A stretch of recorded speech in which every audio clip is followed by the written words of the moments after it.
Hello everyone, this is a walkthrough of my Moody 422. She's 1988 and she has been extensively updated over the last year and was just about to set off an Atlantic crossing when my plans changed. So she's now offered for sale. So she's basically ready to go. Literally the whisker pole was set and everything. So at the moment the boat is offered with all the equipment that was bought, both for the crossing and for living at anchor. The vast majority of it is brand new, and I'll point that out as we go along. So starting in the saloon then, all the cushions, with the exception of the front cabin that I'll point out, are brand new. The foam's new, and the material's new, and this is ultra suede fabric. It's very expensive, but it's very hard wearing. It should last at least 10 years, if not longer. Everything wipes off it, including red wine, and I happen to have tested that. So all the cushions, all the fabric is all brand new. As you can see, I normally keep a cover on just to stop it getting dirty, but it does. The stains do come off, as I say. In the forepeak,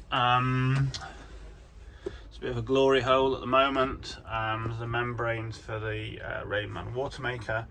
These are the only cushions that didn't get changed, so this is what was in the boat. I kind of regret not changing them. I think it was about 150 euros to do this cabin. The rest of the boat was 5,000 euros. So schoolboy error, should get it made. There's lots of storage in these top cupboards. Most of it at the moment is being used for boat stuff, but the storage goes all the way around. The chain locker you can get to from the front of here. The chain, there's just under 90 meters of chain. Basically you can't fit any more in, so I had to chop a bit off, and it's all marked up. You can see the chain markings, and when I show you the ankle windlass, you'll see that it's all marked up exactly what's in there. So you can get at the chain very easily. It doesn't get stuck in the hose pipe anymore. It did when I first got the boat, but I've kind of sorted that problem out by just arranging how the chain falls a bit better, to be honest. There's lots of storage underneath the bunks. There's two sort of big bins under here, and then under the forepeak itself, where the bow thruster engine is, I store bags and soft things like that in there, but there's quite a lot of space. Yeah, that's about it for this cabin rather. Cupboard space.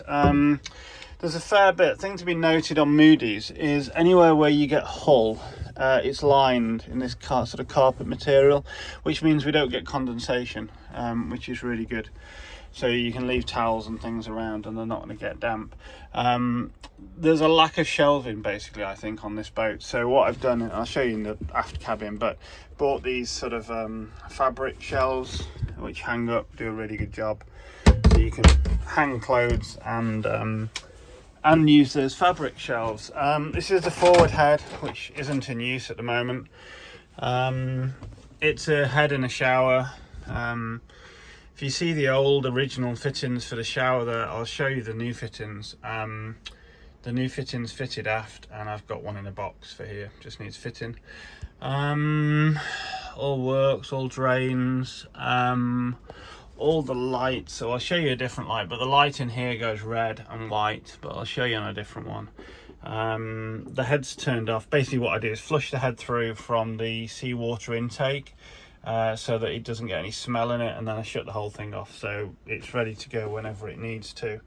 And all the grates pump out via whale gulper pumps, which are brand new. There's one for the front here, pointing there because that's where it is. It's not actually fitted because I don't use that head, and the one at the back is fitted, but they're both whale gulper pumps, so they don't block, they don't clog, and I have spare membrane for the pump if one did, and obviously because they're the same, they're interchangeable. The TV on the wall, that's 12 volts. Everything basically was designed to run off the 12 volt battery bank, which I'll talk about in a second. All the hatches have covers. They're kind of like Lumar Ocean, if you know that. None of them are crazed, but I do keep them covered. There's lots of storage. Oops, this is an empty storage cupboard. One of the things about this model is the chain plates are really well hidden. So basically this joinery here hides the chain plate, and then this joinery here hides the chain plate. So what I did when I got the boat to inspect is I cut out a pretty large hole. I mean, I've not bothered sealing them up. There's one there, there's one there, and then I put a camera in so I can see exactly what's going on with the chain plate. So you can see how well these Moody's are constructed. That's like almost a downside. They're too well constructed. You see the thickness of this ply. That would be structural on a modern boat. That is just decorative. There's a bulkhead inside there which the chain plate's attached to. That is probably half inch, or no, probably inch actually, thick ply, and it's fiberglassed. And you can get a camera in easily and see that it's dry. When I got the boat, I resealed the chain plates at the deck level and checked out everything was okay. So yeah, there's enough storage. I wouldn't go overboard on the amount of storage, but there is enough for liveaboard, and there is enough, you know, to keep you need to get going. On each side there's storage on the next locker as well, and that's the same on both sides. The water tanks are easy to access under here and under here. What else in here to mention? That's probably about it. I suppose looking at the windows are kind of, if you know Moody, you know Moody, but they're all metal windows. None of them leak. It's proper glass. You know, you're not looking at kind of a new toy boat. In the galley, the fridge compressor, which is in here, has just been replaced. It was a BD35, it's now a BD40, which is much better. If I shut up a minute, you can hear it's not running, so it doesn't run very often at all now. So that's brand new. The fan's brand new. I insulated the fridge as a temporary measure. It is insulated. There's about 2 inches of foam behind original, but I put this blue board in, which has made a massive difference. The fridge guy that came around told me that he would just pump spray foam into the voids, so it needs doing properly. This is temporary, but these are removable, so you can take them out and clean them, and this stuff's, I don't know, a couple of euros, so you can replace it easily. And it works. So I've got 2 temperature monitors in this fridge, and it stays down to temperature. I also fitted a little computer fan there, which you can see is running, so that's permanently on the plate, permanently runs, and just circulates the air really well. So it means that it's quite a big fridge, so you get a balance of air on both sides, which is good. Microwave, which obviously, well, everything can run off the inverter, so if you just take that to standard.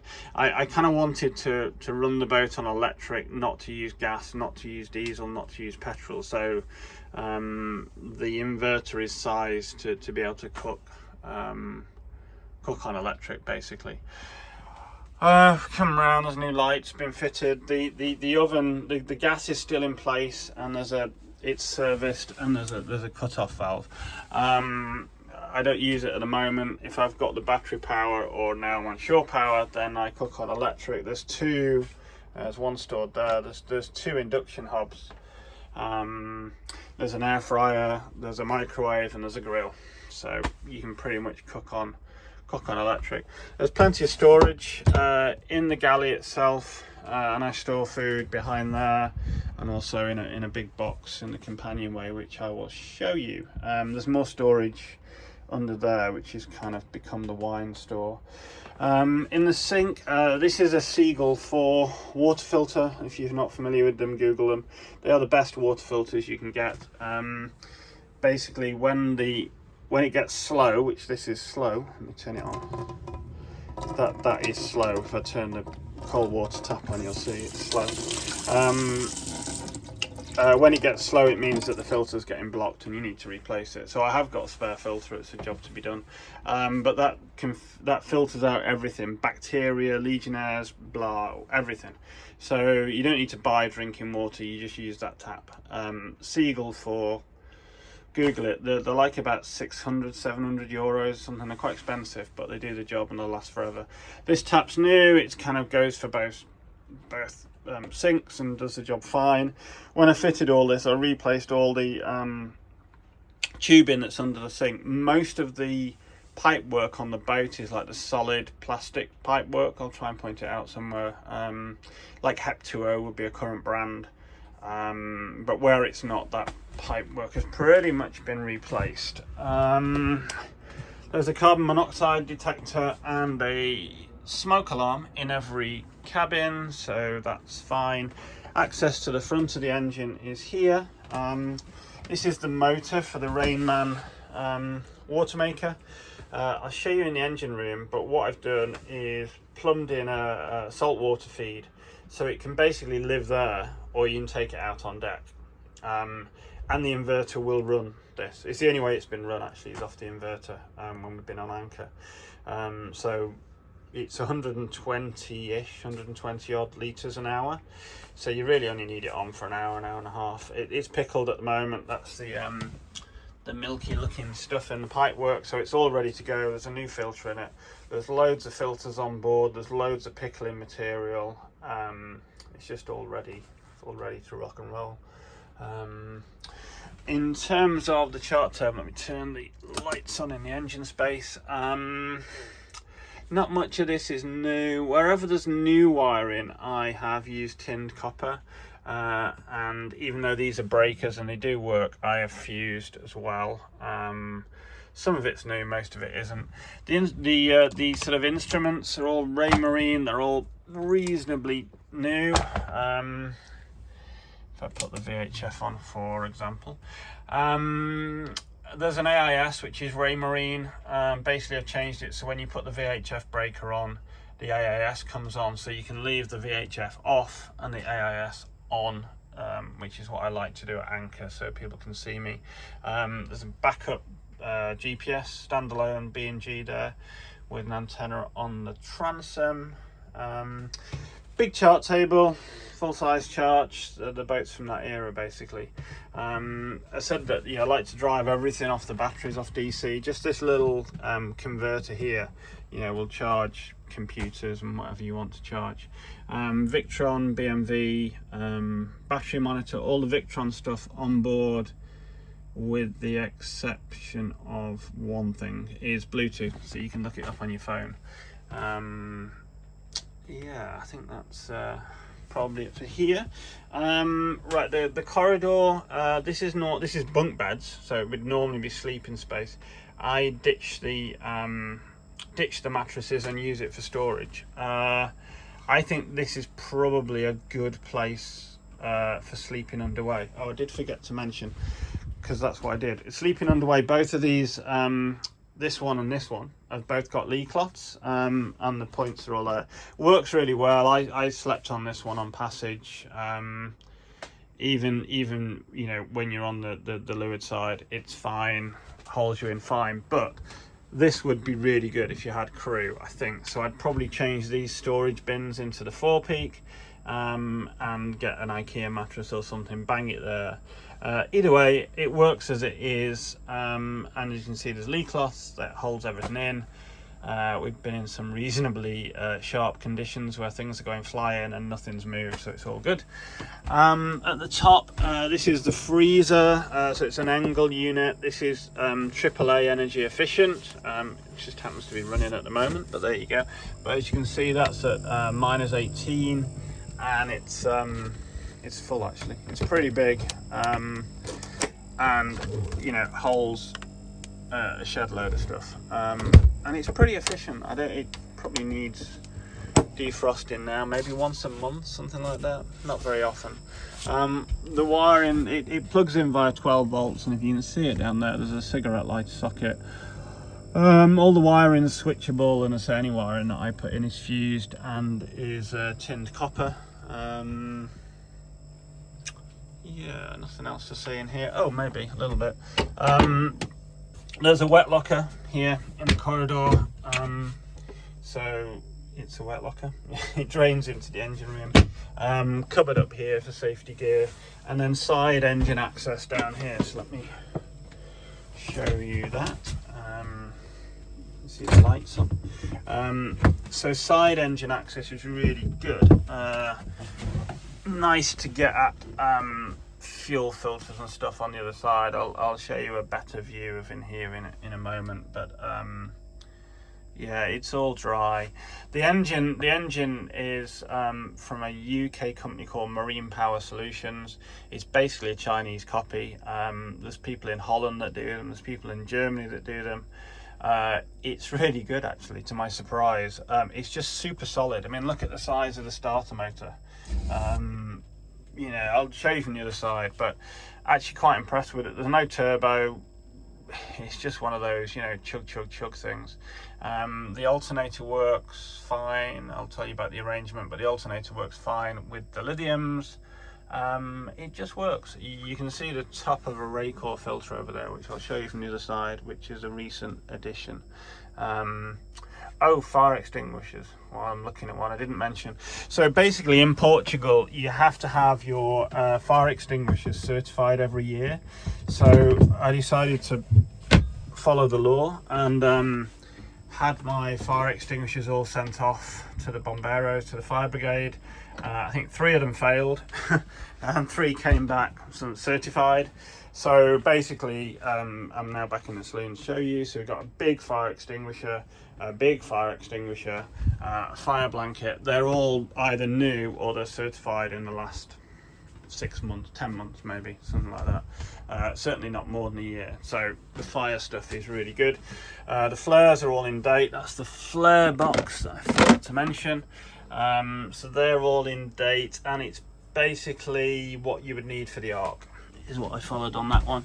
Oh, plus some white flares. The Arc don't know about white flares seemingly. I like them for anti-collision, so there's a couple of handheld whites in there.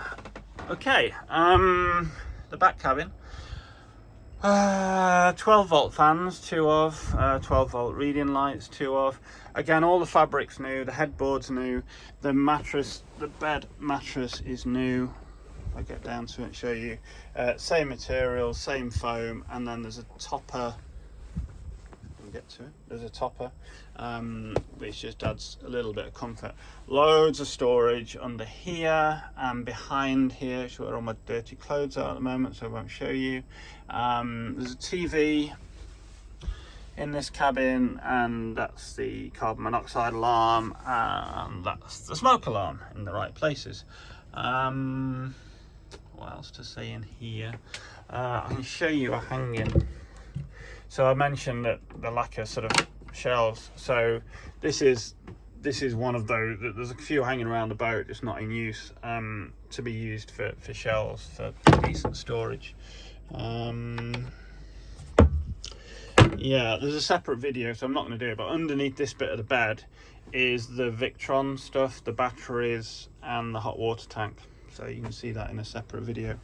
Okay, under the floor here, I'm not going to take it up, but that's basically where the shaft goes through the hull, and I'll show you. It pops out here. This is here. This is a brand new PSS seal that was fitted, and when it was fitted, as usual, all the couplings and stuff were rusted, so it's all brand new. It's all been replaced. You can see it's all stainless steel, there's no rust, so it's a brand new couple and a brand new flexi couple and a brand new PSS seal. The seacocks are all recent. I didn't do them. They were done probably a couple of years before I bought the boat, but the boat wasn't in use. But they all move. This is the water intake for the salt water. Am I pushing it the right way? No, I'm not. I thought it moved easier than that. Yeah, so they're all completely free. There's no issues. Basically, when the engine's in service, I keep that open. This is the cockpit drain. There's 2 of them. They're pretty big. here and here, and what I've done is I've tapped into this one because the water level, if I find it, is about there.